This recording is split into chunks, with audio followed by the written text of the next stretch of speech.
देखिए, आज का जो टॉपिक हमारा मध्यकालीन के अंतर्गत दिल्ली सल्तनत का टॉपिक है गुलाम वंश। अब देखिए, ये जो परीक्षा आपकी यूपीपीसीएस आरओएआर बहुत नजदीक है।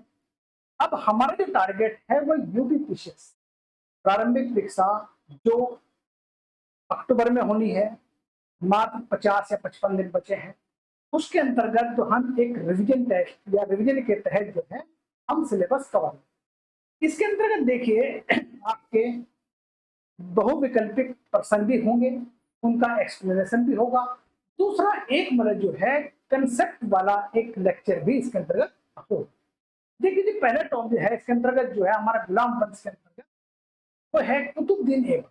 कुतुबुद्दीन ऐबक 1206 से लेके 1210 तक शासन करते हैं।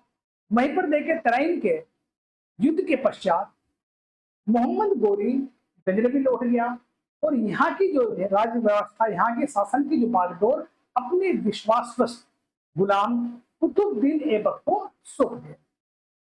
मतलब समझिए, एक तरह से कुतुबुद्दीन ऐबक के हाथ में पूरे यहाँ भारत की बागडोर आ गई। अब देखिए, यहाँ पर जो है भारत में तुर्की शासन की जो स्थापना 1206 ईस्वी में कुतुबुद्दीन ऐबक ने की थी। यानी मतलब समझिए, भारत में जो तुर्की शासन की जो व्यवस्थापना जो है 1206 में किसने की थी? कुतुबुद्दीन ऐबक ने की थी। और यह गुलाम वंश था, यानी जो है ये गुलाम वंश या शासक कह सकते हैं इसको, जो है 1206 से 1290 तक देखिए हमारा दिल्ली सल्तनत के अंतर्गत गुलाम वंश के सुल्तानों के नाम से विख्यात।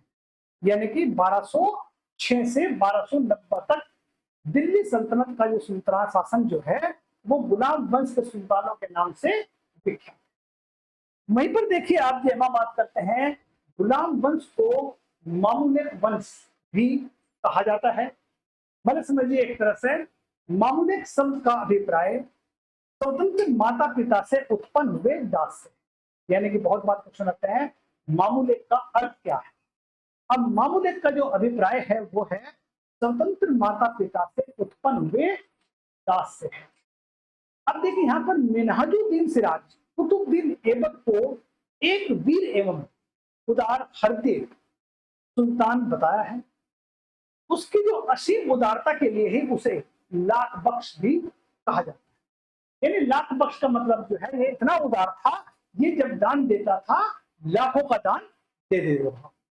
वहीं पर देखिए जो है, कुतुबुद्दीन ऐबक ने दिल्ली में क्या नाम है, कुवत्तल उल इस्लाम यानी कुवत्तल उल इस्लाम और अजमेर में 2.5 दिन का झोपड़ा नामक मस्जिद का निर्माण कराया।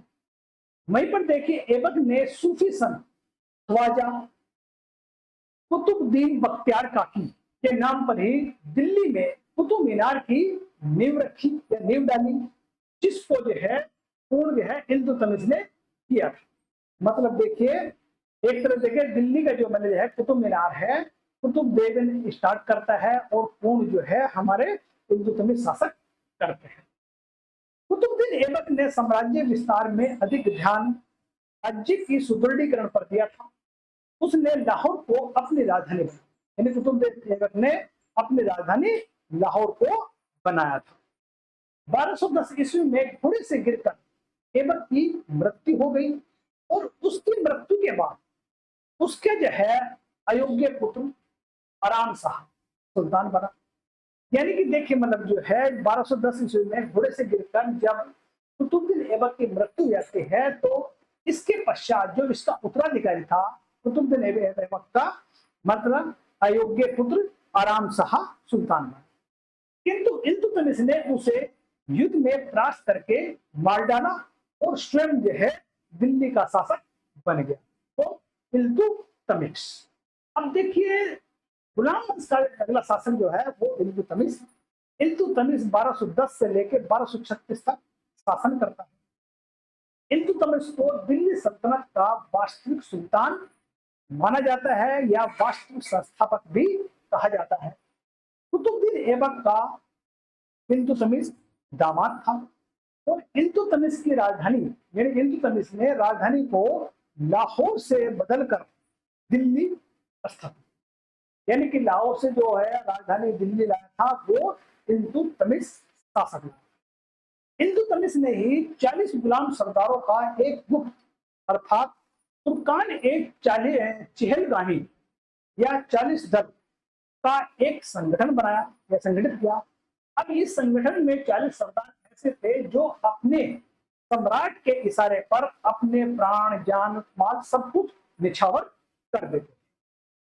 इल्तुतमिश ने चांदी का टंका और तांबे का जीतर नमक सिक्के चलाए। अब वहीं पर देखिए इल्तुतमिश जो है, इल्तुतमिश ने 1229 में बगदाद के खलीफा से अधिकार पत्र प्राप्त कर लिया, यानी कि मतलब जो है गुलामता से मुक्त हो। अब इल्तुतमिश के टाइम में ही एक व्यवस्था थी इक्ता प्रणाली। अब इक्ता प्रणाली का जो आरंभ है इल्तुतमिश ने किया।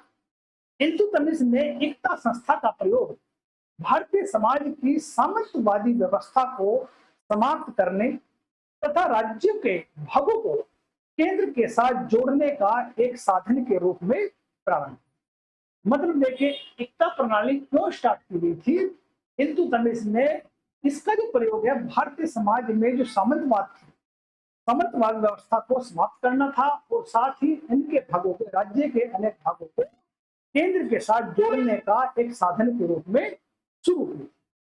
अब वहीं पर देखिए इल्तुतमिश ने 1231 से 32 ईस्वी में कुतुब मीनार के निर्माण का कार्य पूर्ण, यानी 1231-32 में कुतुब मीनार के निर्माण का कार्य पूरा करवाया। इल्तुतमिश की मृत्यु के बाद उसके पुत्र रुकनुद्दीन फिरोज को तुर्की का अमीर या तुर्की के अमीरों ने सुल्तान बनाया। किसको? रुकनुद्दीन फिरोज। अब लेकिन वह मुश्किल से ही 7 महीने ही शासन कर, यानी रुकनुद्दीन फिरोज जो है मुश्किल से 7 महीने शासन कर ही पाया था। तभी देखिए मतलब यह है इसके देखिए नेक्स्ट शासन जो है रुकनुद्दीन फिरोज के टाइम में रजिया सुल्तान। देखिए रजिया सुल्तान देखिए मतलब यह है जो 1236 से 1240 तक शासन करते हैं। रुकनुद्दीन फिरोज के समय में ही उसकी मां शाह तुर्कान के हाथों में वास्तविक, यानी कि समझिए एक तरह से कि जब यह रुकनुद्दीन फिरोज शासक बना तो वास्तविक सत्ता रुकनुद्दीन की माता शाह तुर्कान के हाथ में वास्तविक सत्ता थी, जो एक अति महत्वाकांक्षी महिला थी। इसलिए दिल्ली की जनता ने रुकनुद्दीन फिरोज को उसके पद से हटाकर रजिया को दिल्ली की गद्दी पर बैठाया। यानी देखिए जनता की आवाम ने पहली बार डिसीजन लिया, अपनी मर्जी से यह है यहाँ पर रजिया सुल्तान को शासक बनाया। अब देखिए रजिया सुल्तान दिल्ली की प्रथम और अंतिम महिला शासक।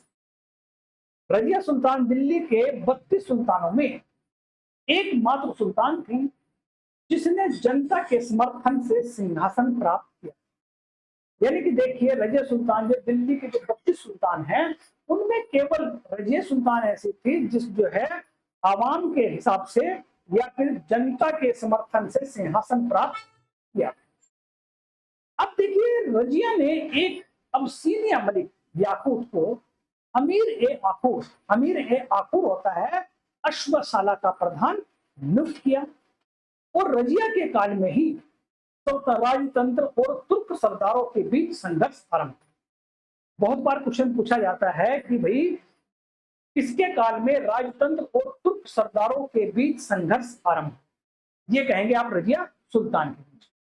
देखिए अगर हम बात करते हैं 1240 ईस्वी में अमीरों ने रजिया के भाई बहराम शाह को दिल्ली की राजगद्दी पर बिठाया और बहराम शाह ने रजिया को युद्ध में परास्त करके उसकी हत्या। मतलब देखिए यह है बहराम शाह 1240 से 1242 तक शासन किया। उसके बाद अलाउद्दीन मसूद शाह ने 1242 से 1246 तक का शासन किया। अब इन दिनों या इन दोनों के शासन काल में समस्त शक्ति चालीसा दल यानी कि तुर्कान के चालीसा के हाथ में थी और सुल्तान जो है नाम मात्र का ही सुल्तान। अब देखिए रजिया सुल्तान के बारे में देखिए हम क्या करते हैं। यहाँ पर जो है मतलब जो है रजिया सुल्तान जब शासक थी यहाँ पर एक जगह थी तबरहिंद मतलब बठिंडा। बठिंडा के जो शासक थे अल्तुनिया इसने विद्रोह कर दिया था। उस विद्रोह को दबाने के लिए रजिया सुल्तान, याकूब, इनके साथ शाही सेना को लेकर तवर हिंद की तरफ रवाना हुई। जब तवर हिंद में युद्ध हुआ तो उसमें याकूब मारा गया और रजिया सुल्तान को बंदी बना लिया। और बंदी बनाने के बाद क्या हुआ कि मतलब जो है इसने जो है इल्तुतमिश ने सॉरी रजिया सुल्तान ने वहां के अल्तुनिया मतलब शासक जो है तवर हिंद के, उससे शादी करने की बात कही। शादी करने के बाद जब वह रजिया सुल्तान ने कहा मतलब जो है अल्तुनिया को कि भाई ऐसा चलो अगर शासन दिल्ली से करेंगे, तभी ये दिल्ली की ओर बढ़ रहे थे। तभी वहां पर जो शासक जो थे बैराम शाह का जो भाई था, उसने भी शाही सेना लेकर हुई कैथल नामक स्थान पर शाही सेना और रजिया की सेना में युद्ध हुआ। उस समय युद्ध जो ऐसा हुआ कि रजिया सुल्तान जंगल की ओर भाग गई। रजिया सुल्ताना का क्या हुआ इसमें कुछ पता नहीं है, तो इसमें इतिहास मौन है। यहीं पर देखिए अगर हम बात करते हैं मतलब रजिया सुल्तान का जो है एक महान शासकों में, बहुत सारे विद्वान कहते हैं कि रजिया एक महान सुल्तानों में गिनती होती, उसका सिर्फ एक ही मतलब जो है अवगुण था क्योंकि वो महिला। देखिए इसके बाद शासक बनता है, देखिए मतलब जो है अगर हम बात करते हैं इसकी जो है बहराम शाह के अलाउद्दीन मसूद शाह, इनके समय में सत्ता या पूर्णता जो हाथ में थी वो सुल्तान चालीसा के हाथ में सत्ता केंद्रित थी। इसके बाद नसरुद्दीन महमूद जो 1240 से 1265 तक शासक बनता है। नसरुद्दीन महमूद के शासन काल में समस्त शक्ति बल के हाथ में, यानी नसरुद्दीन महमूद के शासन काल में सारी की सारी शक्ति का प्रयोग कौन करता था? बलबन के हाथों में। 1249 ईस्वी में उसने बलबन को कुलुक खां की उपाधि, बहुत बार क्वेश्चन आया है, कुलुक खां की उपाधि जो थी बलबन की। अब इसके शासन काल में भारतीय मुसलमानों का एक अलग दल बन गया जो बलबन का विरोधी था और इमादुद्दीन रिहान इस दल का नेता। मतलब समझिए आप, नसरुद्दीन महमूद के शासन काल में भारतीय मुसलमानों का एक अलग दल बन गया था और जिस बलबन का विरोधी था और इस दल का जो मतलब है नेता था वो था इमादुद्दीन रिहान था। 1265 ईस्वी में नसरुद्दीन महमूद के मृत्यु के बाद बलबन स्वयं ही दिल्ली का सल्तनत या दिल्ली सल्तनत का सुल्तान बन गया या अपने आप को सुल्तान घोषित कर लिया। यहीं पर देखिए तबाकत ए नसीरी के लेखक मिनहाज उस सिराज नसरुद्दीन के शासनकाल में दिल्ली का मुख्य काजी। अब देखिए बलबन जो है दिल्ली सल्तनत में 1265 से लेके 1287 तक शासन। बलबन देखिए मतलब जो है दिल्ली का पहला शासक था जिसने सुल्तान के पद पर और अधिकारों के बारे में विस्तृत रूप से विचार प्रकट। मतलब समझिए बलबन जो है दिल्ली सल्तनत का पहला शासक था जिसने सुल्तान के पद और अधिकारों के बारे में विस्तार से या विस्तृत रूप से विचार प्रकट। बलबन स्वयं को पौराणिक तुर्कों का वीर नायक अफरासियाब का वंशज मानता। बलबन ने नौराज, सिजरा, पापोस की प्रथा की शुरुआत। बलबन ने जो है इल्तुतमिश द्वारा संगठित 40 दल या तुर्कान ए 40 की मतलब जो है इसकी शुरुआत की थी। देखिए आप जो है वहीं पर देखिए बलबन ने इल्तुतमिश द्वारा संगठित 40 दल को समाप्त कर दिया और बलबन के राज्य सिद्धांत को दो मुख्य विशेषता, इन बलबन के जो है राज्य सिद्धांत की दो विशेषताएं कौन कौन सी थी? प्रथम, सुल्तान का पद ईश्वर द्वारा प्रदान किया गया, यानी कि पद क्या है?